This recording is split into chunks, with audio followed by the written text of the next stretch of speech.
یہ دوبارہ ایک بہت بڑے پیمانے پر حق و باطل کا گھمسان کا رنگ پڑنے والا ہے۔ ملاحم کی جو حضور صلی اللہ علیہ وسلم نے پیشین گوئیاں فرمائی، الملحمۃ العظمیٰ، تاریخ انسانی کی عظیم ترین جنگ جو ابھی آنے والی ہے، اس کو سمجھ لیجئے اچھی طریقے سے کہ اس میں جو قوتیں ایک دوسرے کے مقابل آ رہی ہیں وہ کون سی ہے۔ نیو ورلڈ آرڈر کہنے کو امریکہ کے زیر قیادت ہے، حقیقت میں امریکہ خود یہودیوں کے پنجے میں ہے۔ یہ وہی ابلیسی طاقت ہے جو آگے بڑھ رہی ہے۔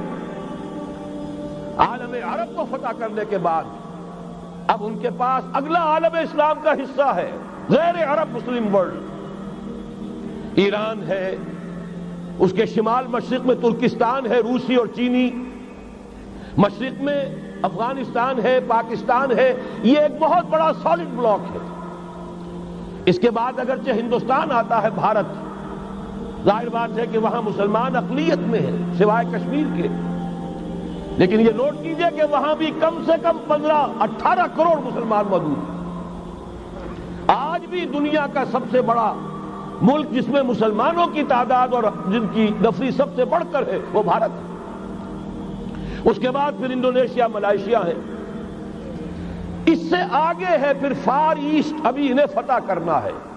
نیو ورلڈ آرڈر کا یوں سمجھیے کہ ابھی یہ ہارڈ نٹ ٹو کریک، ابھی ایک لوہے کا چنا ہے چائنا کی شکل میں موجود۔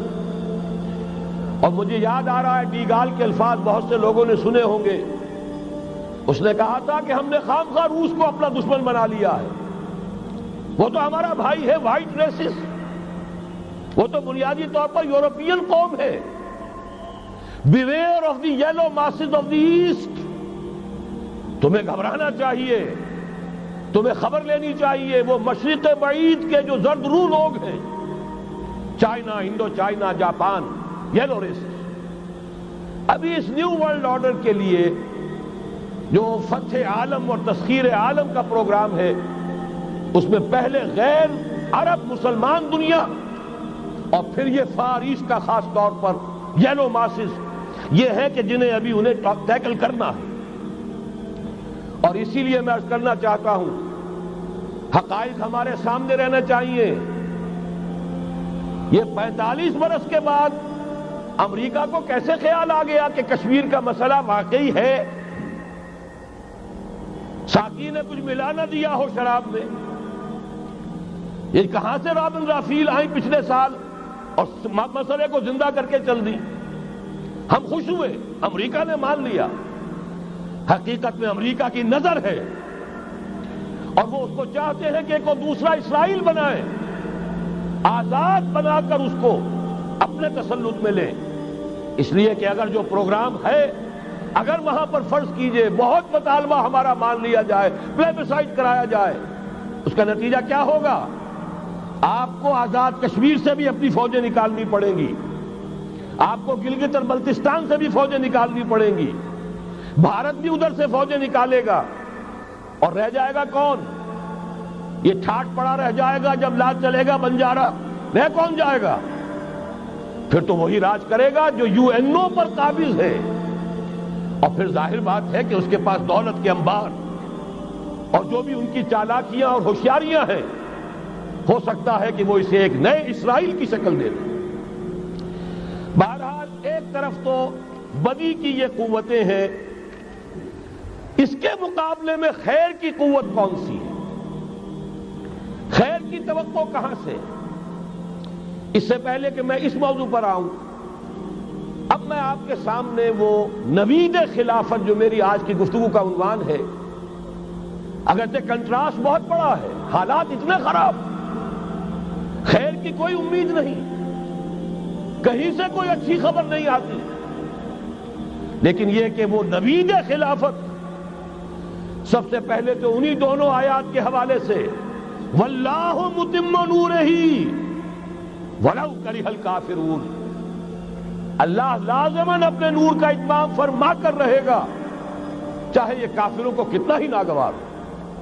وَمَكَرُوا وَمَكَرَ اللَّهُ وَاللَّهُ خَيْرُ الْمَاكِرِينَ۔ شر کی قوت اپنی چالیں چل رہی ہے، اللہ کی اپنی تدبیریں ہیں. جو آخری نتیجہ نکلنے والا ہے وہ کیا ہے؟ هو الذی ارسل رسولہ بالہدی ودین الحق لیظہرہ علی الدین کلہ ولو کرہ المشرکون. دیکھیے جب میں آیت آپ کو سنائی، مسلمانوں کے سب سے بڑے دشمن کون؟ یہودی اور مشرک. پہلی آیت میں یہودیوں کا تذکرہ ہوا، انہیں مشرک نہیں کہا، کافر کہا. یریدون لیطفئوا نور اللہ بافواہہم واللہ متم نورہ ولو کرہ الکافرون. اگلی آیت میں اب آیا اللہ نے تو اپنے رسول صلی اللہ علیہ وسلم کو بھیجا ہی اس لیے ہے، اس قطعی فیصلے کے ساتھ بھیجا ہے. الہدیٰ، کتاب ہدایت، ہدایت کاملہ قرآن مجید دے کر، دین حق، نظام عدل، عدل و قسط، نظام عدل اجتماعی، سچا دین، سچا نظام دے کر بھیجا تاکہ غالب کریں اسے کل کے کل دین پر، پورے نظام زندگی پر. وَلَوْ كَرِهَ الْمُشْرِكُونَ، چاہے یہ مشرکوں کو کتنا ہی ناگوار ہو. یہ بات تو ہو کر رہے گی، اور اس کو نوٹ کر لیجئے کہ چونکہ حضور کی بعثت ہوئی پوری نوع انسانی کے لیے، وَمَا أَرْسَلْنَاكَ إِلَّا كَافَّةً لِلنَّاسِ بَشِيرًا وَنَذِيرًا، جب تک پوری نوع انسانی پر اللہ کا دین غالب نہ ہو جائے. اس آیت مبارکہ میں اللہ کا جس فیصلہ کا اعلان کیا گیا ہے گویا کہ ابھی وہ پورا نہیں ہوا، ہونا ہے. اسی لیے کہا تھا اقبال نے، وقت فرصت ہے کہاں، کام ابھی باقی ہے، نور توحید کا اتمام ابھی باقی ہے. کل روئے ارضی پر، کل عالم انسانیت پر اللہ کا دین غالب ہو کر رہے. اس کی پھر نوید جو اور سورہ نور میں آئی ہے، اگر آپ کے پاس یہ ہے موجود 4 ورقہ نکال لیجئے، متن کو دیکھیے. خلافت کا وعدہ، حدیث مبارک ہے حضرت نعمان ابن بشیر، یہ آیت جو ہے یہ سورہ نور کی ہے. وعد اللہ الذین آمنوا منکم وعملوا الصالحات، مسلمانوں تم میں سے جو لوگ ایمان اور عمل صالح کا حق ادا کر دیں گے، دعا کیجئے اللہم ربنا اجعلنا منہم، اے اللہ ہمیں اس کی توفیق دے، اللہم وفقنا لہذا، اے اللہ ہمیں اس کی توفیق عطا فرما. لیکن اگر تم یہ کر دو گے تو اللہ کے 3 وعدے ہیں.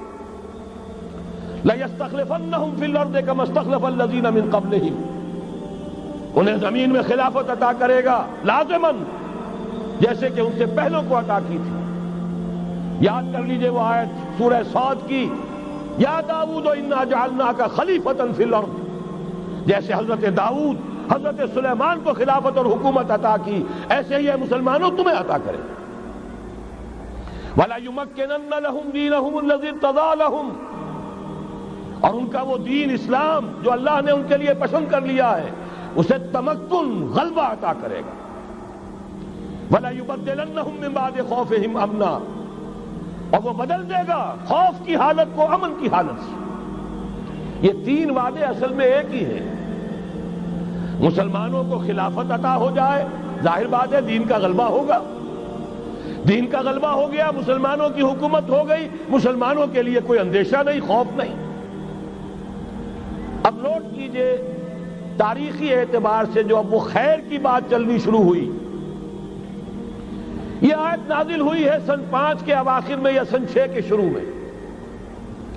چونکہ صحابہ کرام دونوں شرطیں پوری کر چکے غزوہ احزاب میں، اپنے صبر اور مصابرت، اپنی استقامت، اپنی قربانی، اس کا پورا ثبوت دے چکے. جبکہ وہ رجزیہ یہ شعر پڑھ رہے تھے، نحن الذین بایعوا محمدا علی الجہاد ما بقینا ابدا، ہم وہ لوگ ہیں جنہوں نے محمد سے صلی اللہ علیہ وسلم جہاد کی بیعت کی ہے، اب یہ جاری رہے گا جب تک جان میں جان ہے. أحبك يا ربي رغم ابتعادي وهجري لدرب